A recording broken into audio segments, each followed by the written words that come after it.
The question: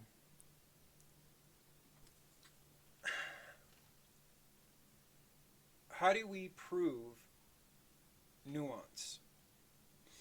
Like, how do we include that? How do we demonstrate common sense? How do we demonstrate a common knowledge and prove a common knowledge, okay, and create laws bound in nature, not by man? How do we do this? Well, we first all have to understand basic laws of nature.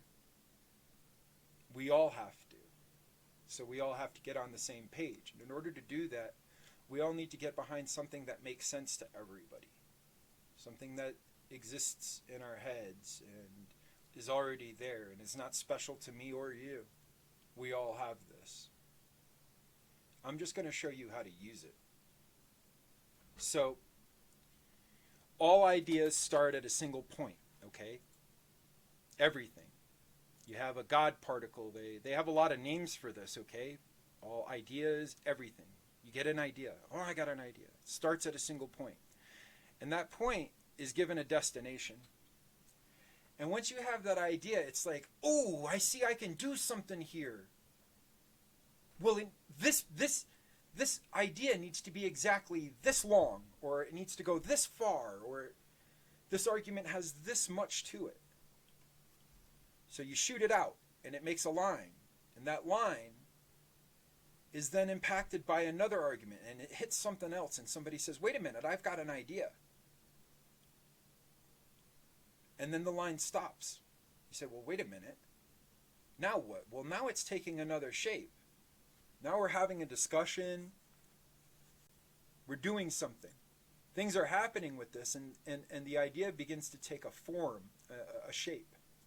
It's no longer just a linear back and forth thing. It's now something we can work with that's tangible.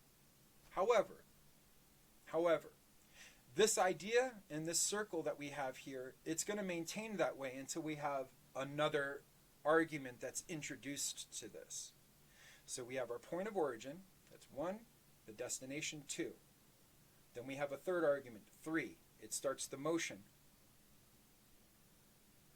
It stops. Now we're at 4. Now we need something else. This becomes 5. The numbers that I'm explaining are just, it's actually kind of a barrier to this because this maybe will help. But here we go. Now we're going to introduce more arguments. Boom, it moves. Now we have a problem here because in my mind, okay, I see the top one coming down first, but this artist decided that the left argument is more important and it was more dominant. To me, when I see this and it hits that, the top one now has momentum that falls down. But the artist did it the other way, and this confuses me. Maybe it'll confuse you, but maybe you'll have an explanation as to this phenomenon that's about to happen that I don't understand. But for me, the other side should have gone from here. So boom. And then from here it swings down. That didn't make sense to me because the perpetual motion to me should have swung down from the other side. But what's interesting is that either argument I would have made here, we would have the same result. So we were just arguing in circles. But now we have a different line. We have a different curve. It's a nuance. This is what nuance is, like quite literally. Like it's something that isn't straight. It's not rigid in nature. It's something that flows more. It's something that has a sway to it now. We have a curve. It's no longer a rigid argument. This is the basis of nuance. Right here, we're looking at it. So, from here, okay, I see the image a little bit different than the way that the artist is about to demonstrate this, and I believe if I was to put this into a computer that it would react the way that I'm telling you, that it would go the other direction. I don't have the resources to prove this yet, but we'll make that happen another time. And I could be wrong, and this is a theory that I need to understand too, that I don't quite get yet. But when I look at arguments, I see that.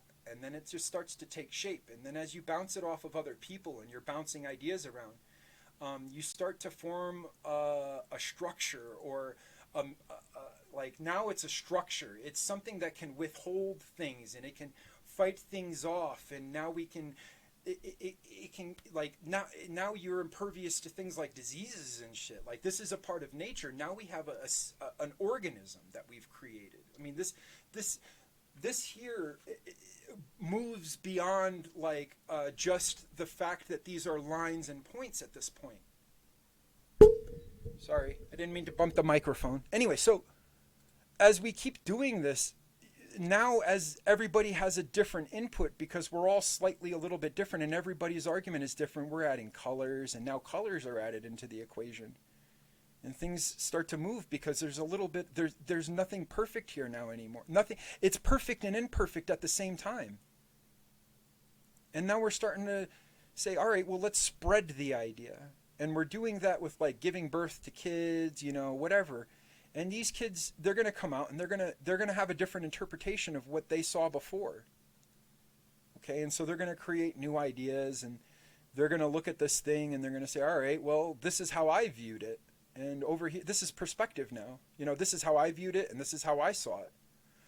But we're all on the same page here. We're all in the same thing that started at that initial point and that initial argument. Now, these things get thrown around a bit, and this is where the old argument stopped back in the 1970s, and they kind of like, well, okay, we're at this point where we see a whole bunch of different ideas, but they didn't really conceptualize that this has to eventually come together, and all of these circles need to overlap. And that's the part that this comes into. So that when you draw this, and it comes from here, and then another argument comes in, it's an overlapping argument, because it's got to include the initial idea. And that's what they missed in that